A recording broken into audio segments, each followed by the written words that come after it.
Salut à tous, on se retrouve aujourd'hui pour une nouvelle vidéo et aujourd'hui c'est un book haul. Donc j'ai 5 livres à vous présenter, donc je vais commencer sans plus tarder histoire que la vidéo ne dure pas trop longtemps.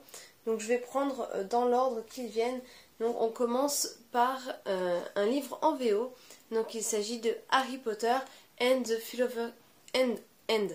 Philosopher's Stone. En fait j'aimerais tout simplement me mettre à la VO et j'ai pas envie de commencer avec un gros bouquin et me décourager, donc j'ai préféré prendre une valeur sûre, déjà parce que c'est du jeunesse donc ça sera quand même assez facile à lire, le livre est pas très gros et puis aussi je connais l'histoire déjà, donc ça veut dire que je pourrais quand même comprendre même s'il y a des mots ou des phrases que je ne comprends pas bien, les phrases dont je n'entends pas le sens en fait. Ça m'empêchera pas de continuer l'histoire, de progresser et d'avancer du coup dans ma lecture en VO. Donc voilà, c'est aux éditions du coup Bloomsbury et c'est de J.K. Rowling. Je ne vais pas faire de résumé pour celui-ci, je pense que tout le monde connaît Harry Potter, surtout le tome 1.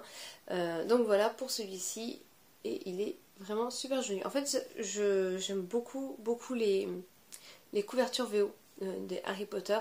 Bon, dommage qu'il y ait juste le petit... on peut pas l'enlever, ça ne se décolle pas, c'est incrusté dedans. Mais sinon je le trouve très sympa avec quelques parties holographiques. Donc voilà pour celui-ci. Ensuite je vais vous présenter donc 1991 de Franck Tillier. Et donc là c'est aux éditions Pocket. Déjà j'aime beaucoup la couverture du bouquin, je le trouve super sympa. Donc là c'est le format poche. Et donc dans cette histoire on va suivre Charcot, Franck Charcot, qui vient tout juste de finir ses études, son école d'inspecteur. Et donc il va être chargé de rouvrir le dossier des disparus du sud parisien, qui concerne l'enlèvement de 3 femmes qui ont été retrouvées attachées à un lit, il me semble. Donc ça s'est passé à 3 moments différents, qui ont été retrouvées attachées à un lit avec un sac sur la tête. Et il y a eu des centaines et des centaines d'auditions et le coupable n'a jamais été retrouvé.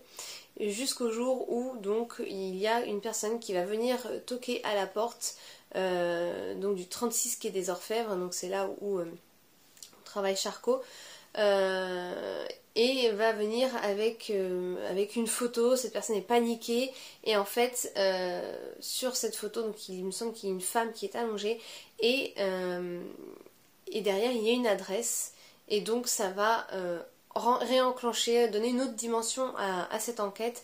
Et je pense que Charcot ne sait pas où est-ce qu'il va mettre les pieds et je pense qu'il va arriver dans une enquête qu'il n'avait pas du tout envisagée de cette forme-là. Bref, il me donne très envie. Je sais pas trop, en fait moi ce qui me fait un peu peur c'est les descriptions. On parle un peu de viol, donc voilà, je sais qu'il va y avoir ce sujet qui va être traité, donc j'attends de voir de quelle manière il est traité. Et en tout cas j'ai quand même hâte de découvrir, ça sera mon premier Franck Tillier. Je l'ai aussi inclus celui-ci, si vous avez vu ma dernière vidéo, je l'ai inclus dans ma palle du Pumpkin Autumn Challenge pour la catégorie... il me semble que c'est la toute première, en fait, enfin c'était pour le mot enquête en tout cas, pour le mot-clé enquête. Donc voilà, j'ai hâte de le découvrir. Ensuite, il s'agit de Reine de cœur de Akira Mitsubayashi aux éditions NRF. Et alors là, bon, j'aime toujours autant les éditions NRF. En fait j'aime beaucoup... J'aime beaucoup en fait la simplicité des éditions NRF, mais j'aime aussi énormément le travail sur les Harry Potter, donc c'est un peu le contraste, hein, les deux. Donc dans cette histoire, c'est un roman qui tourne autour de la musique et des secrets de famille. Donc nous sommes en 1939 et Jun, donc, qui est un japonais, et fait ses études sur Paris mais va être forcé de retourner au Japon suite au conflit sino-japonais. Il va laisser derrière lui sa reine de cœur, donc Anna, qui va rester donc en France, et on les quitte comme ça. Et bien des années plus tard on retrouve Mitsune qui vient faire ses études, enfin qui est une altiste à Paris.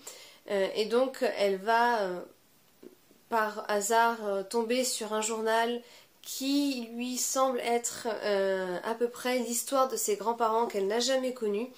Donc voilà, j'ai très hâte de découvrir ça. En plus, bon, moi j'aime beaucoup tout ce qui est secret de famille, tout ce qui est... en plus autour de la musique, c'est quelque chose, voilà, j'en ai jamais lu. Donc j'ai vraiment hâte de découvrir. J'aime beaucoup la culture japonaise aussi, donc voilà, j'espère qu'on va en apprendre un peu plus là-dessus aussi. Bref, ce livre me tente énormément et je l'ai également inclus dans ma pile à lire du Pumpkin Autumn Challenge. Il me semble dans la catégorie automne, douceur de vivre, il me semble. Voilà, pour celui-ci.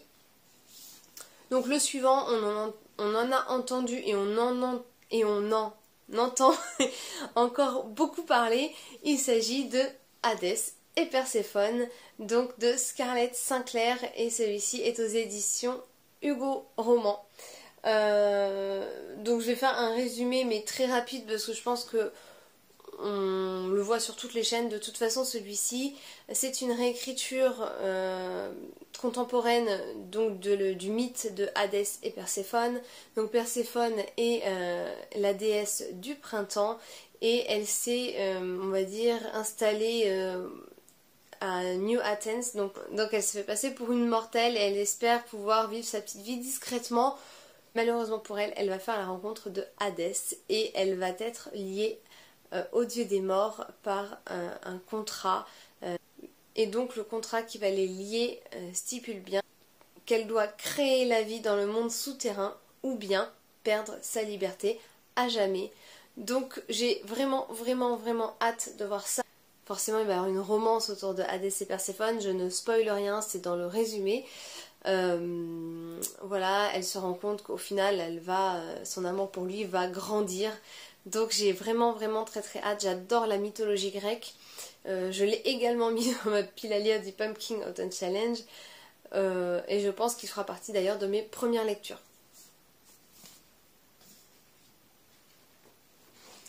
Et donc le dernier, mais pas des moindres puisqu'il est assez conséquent, il s'agit de À la croisée des mondes, le tome 1, 2 et 3 au final, de Philippe Pullman. Donc c'est la trilogie intégrale. Et donc pour celui-ci, je vais vous lire le résumé puisque c'est une histoire qui est assez dense. Je voudrais pas, voilà, je veux pas me tromper. Et puis le résumé est assez court au final. Voilà, donc comme ça je vais vous lire, ça sera beaucoup plus simple. Donc il est écrit: À la croisée des mondes est une grande histoire en 3 parties qui entraîne ses lecteurs à travers 3 univers à la fois proches et différents du nôtre. Voici cette grande histoire animée d'un souffle puissant et d'un imaginaire éblouissant. Un chef-d'œuvre à lire, à relire à tout âge. Donc ça c'était le résumé qui est au dos de la trilogie. Donc là c'était un livre d'occasion. Et du coup donc, je vais vous lire le résumé du tome 1. Donc, pourquoi la jeune Lyra, élevée dans l'atmosphère confinée d'une prestigieuse université anglaise, est-elle l'objet de tant d'attention? De quelle mystérieuse mission est-elle investie? Lorsque son meilleur ami Roger disparaît, victime des ravisseurs d'enfants qui opèrent dans tout le pays, elle n'hésite pas à se lancer sur ses traces. Un périlleux voyage vers le Grand Nord, périlleux et exaltant, qui lui révélera ses extraordinaires pouvoirs et la conduira à la frontière d'un autre monde. Donc clairement, il me tente énormément. Celui-ci, je pense que... Bon, je ne le lirai pas d'une traite, parce que si on le lit d'une traite, il fait 1021 pages. Autant vous dire que moi, il y en a qui lisent très vite, mais moi ça me fait un mois, clairement. Donc du coup, celui-ci, en plus, vu que c'est un univers assez froid, etc., je vais le garder en fait pour cet hiver. Je sais pas s'il y aura le Cold Winter Challenge, mais au cas où, voilà, je me garderai au moins 1 ou 2 tomes pour ça. Et puis voilà, j'espère que ça va me plaire. En fait j'avais le tome 1 mais j'arrivais pas à trouver le tome 2 et du coup c'est mon conjoint qui l'a trouvé en plus d'occasion et du coup qui me l'a pris.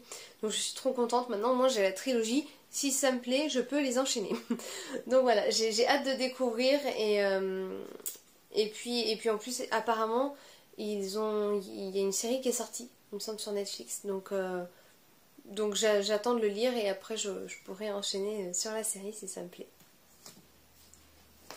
Donc voilà pour ce book haul de septembre. J'ai très hâte de découvrir toutes ces histoires et ces personnages. Je vous dis à très vite pour une prochaine vidéo. Et en attendant, bonne lecture à vous. À bientôt.